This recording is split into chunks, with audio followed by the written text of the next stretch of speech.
नमस्कार दोस्तों, स्वागत है आपका A to Z स्टोरीज अद्भुत ऑफिशियल पर। जिन्नातों के बारे में तो आपने सुना ही होगा। जिन्नात भी इंसानों की तरह ही होते हैं और कुरान पाक में जिन्नात और इंसानों के बारे में बखूबी फरमाया गया है कि अल्लाह ने इंसानों की तरह ही जिन्नातों को बनाया है। इंसानों और जिन्नातों के बीच अमन और शांति बनी रहे, इसके लिए वो परमात्मा ने दोनों को अलग अलग दुनियाएं बख्शी हैं। इंसानों की तरह ही जिन्नात अच्छे और बुरे होते हैं और इनका जिक्र केवल कुरान पाक में नहीं, धर्म ग्रंथों में भी आता है। कभी कभी जिन्नात इंसानों की ही तरह दूसरी दुनिया मतलब इंसानों की दुनिया में दखल देने लगते हैं, जैसे इंसान उनकी दुनिया में दखल देने लगता है, कभी नफरत करने के लिए तो कभी प्यार करने के लिए। ऐसी ही एक सत्य कहानी है जो मैं आपको एक ऐसे जिन की कहानी बताऊंगा जो एक हज यात्री की बीवी के हुस्न का कायल हो गया था। कुछ जिन आशिक जिन भी होते हैं, ये औरतों पर ज़्यादा उन पर नजरें रखते हैं और ऐसी औरतों पर रखते हैं। तभी तो कहा गया है कि आप स्नान करते समय भी इंसान को निर्वस्त्र स्नान नहीं करना चाहिए, अपना ध्यान रखना चाहिए। इस कहानी का जिक्र एक प्रसिद्ध मुस्लिम जूरी है विधिवेता ने अपनी किताब में किया था कि कैसे एक हज यात्री को हज यात्रा के दौरान इब्न तामिया नाम के शैतानी जिन के साए से अपनी बीवी को आज़ाद करवा पाया था। ये बात बहुत पहले की है। मिस्र में एक दिन एक आदमी अपनी बीवी को एक इस्लामी ओझा राकी के पास ले जाता है। ओझा जैसे हिंदुइज्म में पंडितों को कहा जाता है, ऐसे ही मुस्लिमों में जो मौलवी होते हैं या जो ट्रांसलेटर होते हैं, कुरान के बारे में पढ़ाते हैं, उन्हें ओझा कहा जाता है। उनका मानना था कि उसकी पत्नी एक शैतानी जिन के कब्जे में है, उस इंसान का, क्योंकि वह बहुत अजीब व्यवहार कर रही थी। राकी ने, जो ओझा था, वो उस व्यक्ति से उसकी पत्नी के व्यवहार के बारे में पूछताछ की तो उसने कहा कि वह बहुत ही ज़्यादा अग्रेसिव और गुस्से में हो जाती है, वह उसे अपने पास नहीं आने दे रही। यह सबसे बड़ा कारण होता है कि जब अपने पास ना आने दे, क्योंकि उसके अगर उसमें कुछ ऐसा है तो वो आपको पास नहीं आने देगा। उसके लिए उसकी पत्नी का इस तरह का व्यवहार करना काफी अनुचित था, अच्छा नहीं था। इसलिए उसने उसे ओझा के पास लाने का फैसला किया। ओझा ने महिला के ऊपर, अब वो मुस्लिम था तो उसने कुरान की आयतों को पढ़ा, तो उसने कुरान की आयतों को पढ़ना शुरू कर दिया और ये पता लगाने की कोशिश करने लगा कि उस महिला में वास्तव में कोई ऐसा साया है या वो खुद पर जिन होने का दिखावा कर रही है। ऐसा भी होता है, कुछ लोग करते हैं। अब वो सेशन चलते थे उनके। अब सेशन के दौरान राकी ने पाया कि वास्तव में महिला आत्मा से ग्रस्त थी। उसने जिन से पूछा कि उसने महिला के शरीर में प्रवेश आखिर किया क्यों है और क्या उसे वहां रहने का कोई अधिकार है। तब जिन ने उस राकी को बताया कि वह बांग्लादेश का मुस्लिम जिन है। उसने हज करने के लिए सऊदी अरब जाने का फैसला किया और वहां पहुंचने के लिए उसने ढाका शहर में एक तीर्थ यात्री के शरीर में प्रवेश कर लिया। उस जिन ने बांग्लादेशी तीर्थ यात्री के साथ यात्रा की और मक्का पहुंचकर उस हज यात्री के शरीर को विदा कर दिया। आगे वे बताता है कि जब वे मक्का की गलियों में घूम रहा था तो उसने अपने पति के साथ एक खूबसूरत महिला को देखा और वो पत्नी थोड़ी उदास थी, लेकिन अपने पति से बड़ा प्रेम करती थी और खूबसूरत बहुत थी। उसकी सुंदरता का मुझे उसे देखकर बड़ा अच्छा लगा, तो उसने उस दंपति का उनके आवास तक पीछा किया जहां वो रहते थे। उनके साथ वो घर में भी प्रवेश कर गया। जब उस आदमी ने पत्नी को, जब उस आदमी की पत्नी जो थी वो अपने रूम में कपड़े चेंज करती है, जो कपड़े चेंज करने गई तो बेडरूम में उस महिला को निर्वस्त्र देखकर, यह सबसे बड़ी जो उसका खेल हुआ कि उसने निर्वस्त्र देख लिया। अब निर्वस्त्र देखकर जिन वासना से जो था वो अभिभूत हो जाता है और वह उसके शरीर में प्रवेश करके खुद को उस महिला के साथ जोड़ लेता है। उसे उस महिला से प्यार हो जाता है क्योंकि वो हवस का भूखा था, तो हवस उसके अंदर भीतर रह के ही होती है। अब जिसके साथ वो रहता है तो उससे प्यार हो गया उसे। अब वे उस महिला को अपनी पत्नी के रूप में मान लेता है।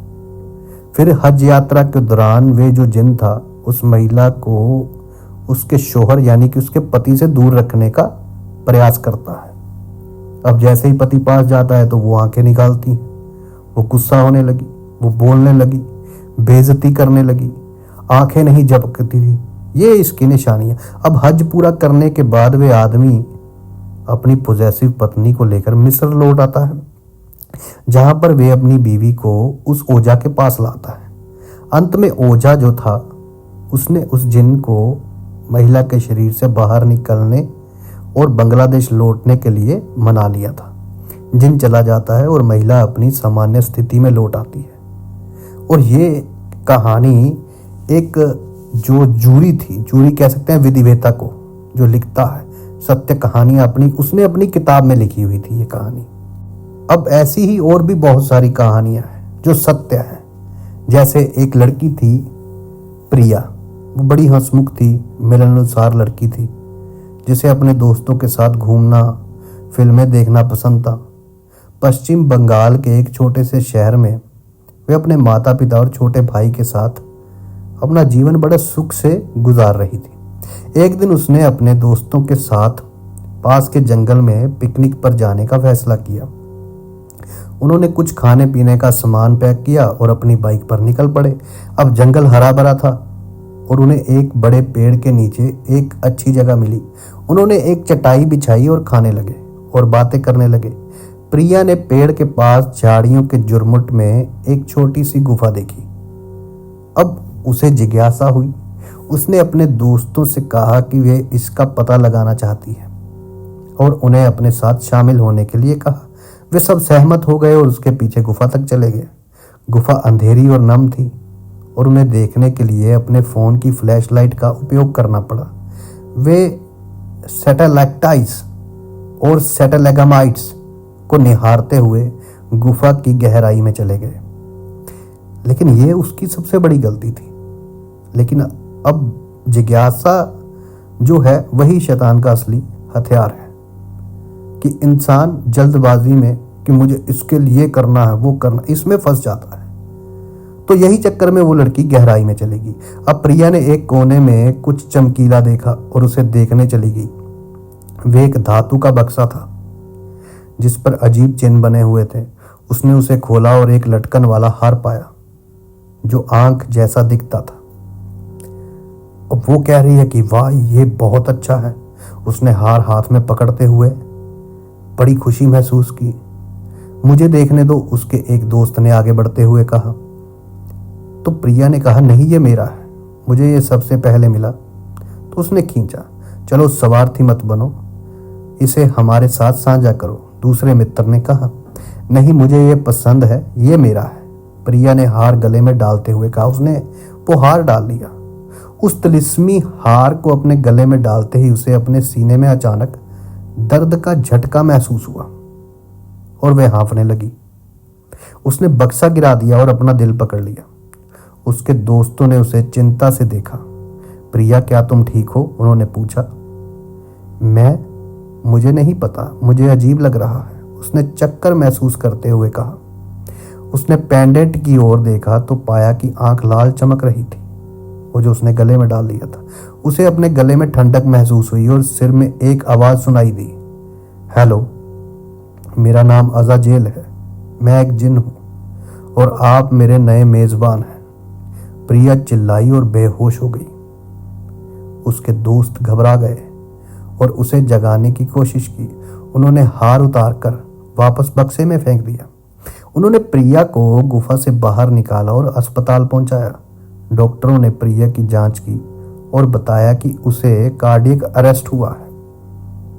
उन्होंने कहा कि उन्होंने उसकी नाजुक हालत पर काबू कर लिया है, लेकिन वे अभी भी बेहोश थी उन्होंने कहा कि उन्हें नहीं पता कि इसका कारण क्या है और उन्हें कुछ और टेस्ट कराने की ज़रूरत है। प्रिया के माता पिता अस्पताल पहुंचे और अपनी बेटी को ऐसी हालत में देखकर हैरान रह गए। उन्होंने उसके ठीक होने के लिए प्रार्थना की और नतीजों का इंतज़ार किया। इसी बीच गुफा में डिब्बा जो था वो ज़ोर ज़ोर से हिलने लगा। ढक्कन खुल गया और हार उड़ गया। पेंडेंट तब तक और अधिक चमकता रहा जब तक कि वे आग के गोले में बदल ना गया। आग ने सींग, पंख, पंजे और नुकीले सिरों ने आदमी का आकार ले लिया। उसकी आंखें लाल थी जो घृणा से जल रही थी। वे कोई और नहीं, वे था अज़ाज़ेल, वे जिन जिसने प्रिया को अपने वश में कर लिया था। वे बुरी तरह हंसा और गुफा से बाहर उड़ गया। उसे अस्पताल में प्रिया की मौजूदगी का एहसास हुआ और उसने उसके पास जाने का फैसला किया। उसने जो शुरू किया था उसे खत्म करना चाहता था। वे उसके शरीर और आत्मा पर कब्जा करना चाहता था और वे अस्पताल पहुंचा और खिड़की से अंदर दाखिल हुआ। उसने चारों ओर प्रिया का कमरा खोजा और वे आसानी से मिल गया। उसने देखा कि प्रिया बिस्तर पर मशीनों से घिरी पड़ी है। उसने देखा कि उसके माता पिता उसका हाथ पकड़कर उसके बगल में बैठे थे। वे बुरी तरह मुस्कुराया और उसके पास आया। हेलो, मैं वापस आ गया हूँ, उसने प्रिया की आवाज़ में कहा। प्रिया के माता पिता ने ऊपर देखा तो खौफ से कांपने लगे। उन्होंने प्रिया की आंखें खुली देखी, लेकिन वे उसकी नहीं थी। वे अज़ाज़ेल की तरह लाल और चमक रही थी। जब उन्हें ऐसा महसूस हुआ कि उनकी बेटी अब उनकी बेटी नहीं रही, तो उसके जहन में, उन सबके जहन में खौफ की सिहरन दौड़ पई। वे कुछ और थी जो बेहद ही बुरा और डरावना था। अब उसके बाद उन्होंने प्रिया को कई जगह दिखाया, तो वहाँ पे सैयद थे, उनके पीर थे, तो पीरों फकीरों को दिखाया और उन पीरों फकीरों के पास एक, वो जैसे ये साधु होते हैं ना, साधु, संत, फकीर, पीर, ये सब एक ही होते हैं। तो इनके जो मित्र होते हैं वो ऐसे होते हैं। कोई नाथ पंथ का है तो वो इनका मित्र है। कोई कादरी है, कादरी जैसे मुस्लिम कम्युनिटी में जो पीर फकीर होते हैं वो कादरी होते हैं, नक्शबंदी होते हैं, चिश्ती होते हैं। तो नाथ पंथ में भी इनका प्रेम होता है। तो वो नाथ पंथ का एक वहाँ पे बाबा थे, ओगड़ थे वो। तो वो अघोरी थे, एक तरह से थे वो नाथ पंथ के, मतलब वो रहते वैसे थे। तो वो जो जिनके पास गए थे पीर के पास, तो उन्होंने कहा कि तुम उनके पास जाओ।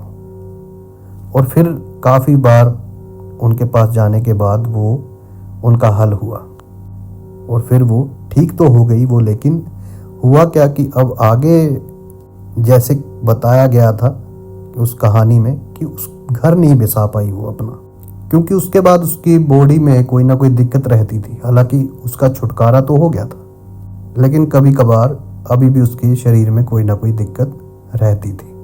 तो अब ये जिसने कहानी लिखी है वो जाने कि इसमें क्या है क्या नहीं है। कोई मानता है, कोई नहीं मानता है। पर ऐसा होता है कि कभी भी ऐसी जगहों पे अगर जाओ तो जिस चीज़ के बारे में हमें पता नहीं तो उसे नहीं उठाना चाहिए। जो संत लोग बताते हैं कि ऐसा होता है, ऐसा होता है। हालांकि इसमें मैं किसी अंधविश्वास को नहीं बढ़ावा दे रहा हूँ। कुछ संत लोग, साईं लोग बताते हैं कि ऐसा होता है, और वो उन्हीं के साथ होता है जो ज़्यादा जिज्ञासुवश होते हैं या शैतानी दिमाग के होते हैं या किसी और चीज़ में पड़े होते हैं। क्योंकि इनको अगर आप तंग करोगे या बुलाओगे तो ये आ जाते हैं, ऐसा बताया गया है। तो आपको कैसी लगी ये कहानी, आप कमेंट करके ज़रूर बताना। जल्दी मिलते हैं एक नई कहानी के साथ। कहीं आप किसी अज़ाज़ेल के चक्कर में मत पड़ जाना। राम नाम का दीपक जलाना, अपने गुरु रहबर को याद करते रहना। साधु संत फकीर गुरु रहबरों की सदा ही जय जयकार। आप सबका धन्यवाद।